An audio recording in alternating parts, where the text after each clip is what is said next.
bastos, gago, barumbado, mamamatay tao. Yan yung bansag sa'yo ng mga kritiko. Hindi naman kasi ikaw yung uri ng pangulo na aming nakasanayan, sapagkat ang mga kilala naming mga lider ay formal at desente kung humarap sa mga mamayan, subalit sadyang salungat ang iyong katangian. Ikaw lang naman kasi yung natatanging pangulo na bumastos sa mga pari at simbahan.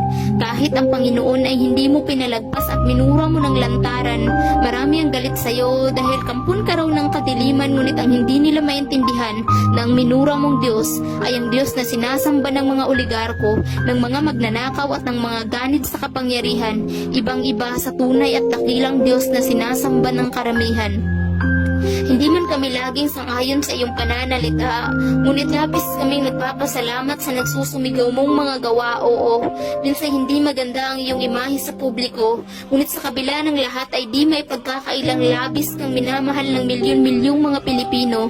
Ikaw lang naman kasi yung bastos na nagmulat sa aming mga mata, ang naglantad ng mga kasinungalingan at pang-aabuso ng media, ang sinasabi nilang gago pero siya rin pumuksa sa mga iligal na droga, ang naglinis at tumapos ng problema hinggil sa tanimbala, ang barumbado na nagpahina sa puwersa ng mga terorista, ang patulog-tulog lang daw pero maraming naipatayong infrastruktura, at ang sinasabi nilang tamad na presidente pero kay raming nagawa sa gitna ng pandemya.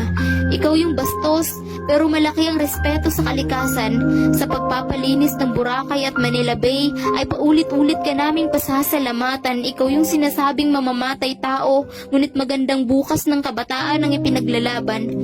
Marami man ang galit dahil wala ka raw pakialam sa karapatang pantao. Oo, karapatan ng mga kriminal na napapatay ng mga pulis at sundalo dahil para sa'yo, mas mahalaga ang buhay ng bawat inosenteng Pilipino. Kapag may napapatay ng mga kriminal at terorista sa bakbakan, ang iyong mga kritiko ay nagsisilabasan, gumagawa ng ingay sa social media at nagpoprotesta sa mga daan.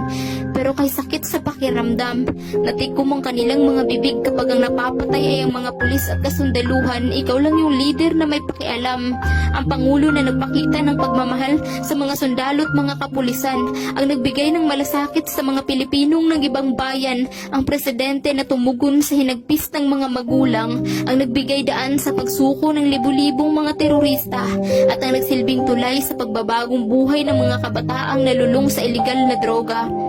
Hindi sapat ang ilang taon mong panunungkulan, itinaas mo ang pamantayan ng isang lider na dapat ay humahawak sa pinakamataas na kapangyarihan.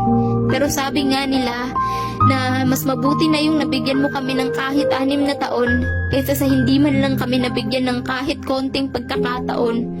Ang pagsaludo sa iyo ay hindi sinyalis ng pagiging isang panatiko. Masama bang purihin ka at pasalamatan sa pagiging isang mahusay na pangulo dahil sa kabila ng mga walang kabuluhang mga kritisismo at sa pilit na pagpapabagsak sa iyo ng mga oligarko, wala kang ibang kakampi kundi kaming mga Pilipino. Hindi kami handa sa pag-alis mo sa pamahalaan, ngunit wala kaming magagawa kundi harapin ang masakit na katotohanan.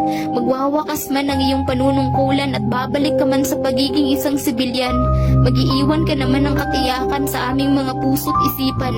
At iyon ay ang katotohanang isa ka sa pinakamagandang nangyari sa ating kasaysayan.